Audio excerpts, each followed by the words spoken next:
সালামু আলাইকুম রহমতুল্লাহ। বাংলাদেশের পুলিশ বাহিনী বা প্রশাসন বাহিনী ভাবতেছে বাংলাদেশের জনগণ কাঠের চশমা পরে বসে আছে, তারা কিছুই দেখতে পারতেছে না, তাদের বিবেক নাই, বুদ্ধি নাই, তাদেরকে যেমনি ভাবে চালাবো সেমনি ভাবেই চলবে। কেন এই কথা বলতেছি? কারণ হচ্ছে একটা নিউজ আমি দেখেছি যে আবু সাইদ হত্যা মামলায় 16 বছরের একজন কিশোরকে গ্রেফতার করেছে পুলিশ। আচ্ছা, যে আবু সাইদ হত্যাকাণ্ড সারা বাংলাদেশ নয়, সারা বিশ্ব দেখেছে, ভিডিও ফুটেজ এখনো রয়েছে, সারা বিশ্ব জানে কে আবু সাইদকে হত্যা করেছে। যেখানে পুলিশ বাহিনীর সামনাসামনি আবু সাইদকে গুলি করে হত্যা করেছে, সেই ভিডিও ফুটেজ সারা বিশ্ব দেখেছে, স্পষ্টভাবে প্রমাণিত, স্পষ্টভাবে সবাই স্বচক্ষে দেখেছে আবু সাইদকে পুলিশ হত্যা করেছে গুলি করে। সেখানে সেই পুলিশই আবার আবু সাইদ হত্যা মামলায় একজন 16 বছর কিশোরীকে গ্রেফতার করে। এখানে আমরা কি বলবো? তারা ভাবছে বাংলাদেশি জনগণ কাঠের চশমা পরে বসে আছে। এটা কি মানে কি ভাবছে বাংলাদেশের জনগণ, কি ভাবছে কি? আপনারা প্রশাসন, পুলিশ যাই ভাবেন না কেন, বাংলাদেশের জনগণ কিন্তু কাঠের চশমা পরে বসে থাকে নাই। সবাই জানে এই বিষয়টা, সারা বিশ্ব দেখেছে আবু সাইদকে কারা হত্যা করেছে। সেখানে একজন আপনি 16 বছর কিশোরীকে গ্রেপ্তার করতেছেন আবু সাইদ হত্যা মামলায়। মানে এটা কেমন? মানে আপনি নিজেই হত্যা করে, আপনার প্রশাসন বাহিনী, আপনার পুলিশ বাহিনী হত্যা করেছে, আপনার ঘরেই আসামি, সেখান থেকে আপনি তাকে বাদ দিয়ে আপনি অন্য কাউকে গ্রেপ্তার করতেছেন, নাটক সাজাচ্ছেন। এই নাটক কি বাংলাদেশের মানুষ বুঝবে না? ভেবেছেন কি এবার আর পার পাবেন না? এবার আর পার পাওয়ার মতো মানে পরিস্থিতি নাই। এখন জনগণ খেপে গেছে, জনগণের আক্ষেপ আর মানে দেয়ালে পিঠ থেকে গেছে। এখন আর কেউ থামবে না ইনশাল্লাহ। আপনারা যত যাই বুঝাচ্ছেন না কেন, যত যাই করেন না কেন, আপনারা যা বুঝতেছেন সেটা কখনোই হবে না। আর কলা খাওয়া যাবে না। আপনাদেরকে এবার এবার দেখে ছাড়বো, এবার দেখা হবে ইনশাল্লাহ। ইনশাল্লাহ আল্লাহ পাক এবার আপনাদেরকে বিচারের কাঠগড়ায় আল্লাহ পাকে দাঁড় করাইবে।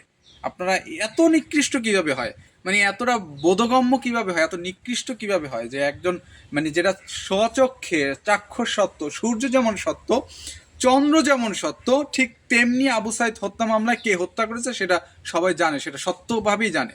সেখানে আপনি সেটাকে গুম করে দিচ্ছেন, সেই সত্যটাকে একদম মিথ্যা প্রমাণিত করে অন্য কাউকে গ্রেফতার করতেছেন। বাংলাদেশে কি হচ্ছে কি? মানে আমরা তো কাঠের চশমা পরে বসি নাই। কি ভাবতেছেন?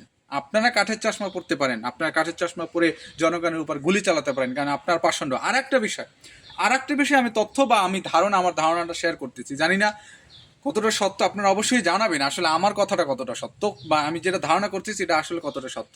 আমার মনে হয় বাংলাদেশে যে পুলিশ বাহিনী বা প্রশাসন বাহিনী যারা সাধারণ ছাত্রছাত্রীদেরকে গুলি করে হত্যা করেছে, এবং কি নিষ্পাপ ছোট বাচ্চাদেরকে গুলি করতে বা মানে বাঁধে নাই তাদের বুকে, আমি মনে করি না তারা বাংলাদেশি। আসলে তারা বাংলাদেশি জন্মসূত্রে বাংলাদেশি হচ্ছে কিনা, কারণ আমি যতদূর আমরা দেখেছি বা জেনেছি নিউজের বা এতে, যে ভারতীয় অজস্র নাগরিক বাংলাদেশে চাকরি করতেছে, সেটা প্রশাসনিক বিভাগে। তাহলে কি আমার ধারণা বা আমি তাহলে কি ধারণা করা যায় না যে এই প্রশাসন বিভাগে আসলে কি বাংলাদেশিরা আছে? যারা হত্যা করেছে তারা কি আসলে বাংলাদেশি, নাকি ভারত থেকে আমদানি গুন্ডারা? এটা আপনারা অবশ্যই বিবেচনায় দেখবেন, বা আমার কথার সাথে একমত কিনা। আমি যেটা মনে করতেছি, ভাবতেছি, আমার মনে হয় এটা ভারতীয় গুন্ডারা, ভারতীয় এজেন্টারা, যারা বাংলাদেশকে মানে বাংলাদেশের ওলামা মানে আলেমদেরকে, বাংলাদেশের জনশক্তিকে, বাংলাদেশের বিরোধী কোনো শক্তিকে, বাংলাদেশের জনগণকে দামিয়ে রাখার জন্য বর্তমান আওয়ামী লীগ সরকার ভারতের তাবেদারি করে। এই তাবেদারি করার কারণে ভারত থেকে সে আমদানি কিন্তু গুন্ডারাই এই কাজগুলো করতেছে আমার মনে হয়। জানি না কতটা সত্য।